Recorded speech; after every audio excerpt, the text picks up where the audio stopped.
कुछ लोग प्रश्न करते हैं कि भगवद गीता रखने से क्या घर में झगड़े होंगे या घर में महाभारत हो जाएगा। तो यानी मतलब जितने भी झगड़े हो रहे हैं घर के अंदर, क्या उनके पास भगवद गीता रही उसकी वजह से हुए? क्या जिसके घर में भगवद गीता नहीं है क्या उसके घर में झगड़े नहीं होते हैं? क्या उनके डाइवोर्स नहीं होते हैं? कुछ लोग प्रश्न करते हैं कि भगवद गीता रखने से क्या घर में झगड़े होंगे या घर में महाभारत हो जाएगा। तो ये बहुत ही मूर्खता हो गया ऐसे समझना, क्योंकि भगवद गीता की जिसको महिमा नहीं पता है वो ही ऐसा कह सकते हैं।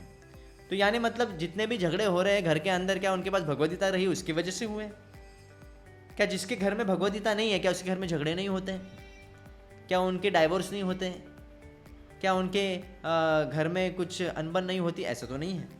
तो ये ब्लेम करना ये बहुत ही मूर्खता होगी। इट्स अ चाइल्डिश मेंटालिटी ऐसे सोचना। जिसको महिमा नहीं पता भगवद गीता वही कह सकता है। भगवद गीता किंचित गीता गंगा जल लव कणिक पिता। गंगा जल जितना पवित्र है वैसे ही भगवद गीता भी पवित्र है। गंगा जल जो है भगवान के श्री चरणों से आती है और भगवद गीता है भगवान के मुख से आती है। या स्वयं पद्मनाभस्य मुख पद्म विनिश्चितम।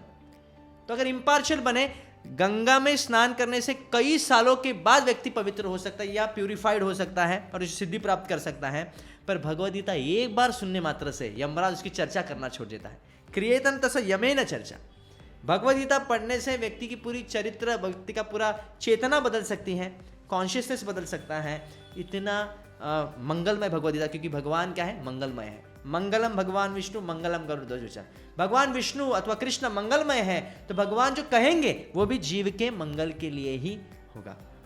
गीता गंगोदकम पित्वा पुनर्जन्म न विद्यते। जो भगवत गीता को सेवन करता है, श्रवण करता है, पुनर्जन्म नहीं होता उसका।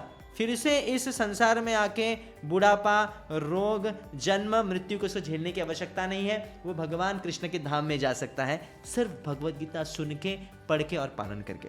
इसलिए ऐसे कॉन्ट्रोवर्सीज में हमको नहीं आना। ऐसे जो लोग बहाने बनाते हैं कि भगवद गीता रखने से झगड़ा होता है, भगवद गीता ऑस्पिशियस नहीं है, महाभारत हो जाएगा घर में, तो ये बहुत ही मूर्खता होगी ऐसे समझना। इसलिए महिमा को जानिए, भगवद गीता को महिमा को जानिए। Bhagavad Gita as it is के प्रारंभ के जो पेजेस हैं उसमें आप देखेंगे इसमें महिमा लिखी है। शंकराचार्य जी द्वारा भी कई महिमा है। एकम शास्त्र देव की पुत्र गीतम। एक ही शास्त्र पढ़ना चाहिए, शंकराचार्य कहते हैं, देव की पुत्र भगवद गीता पढ़ना चाहिए, और कोई शास्त्र पढ़ने की कोई आवश्यकता ही नहीं है।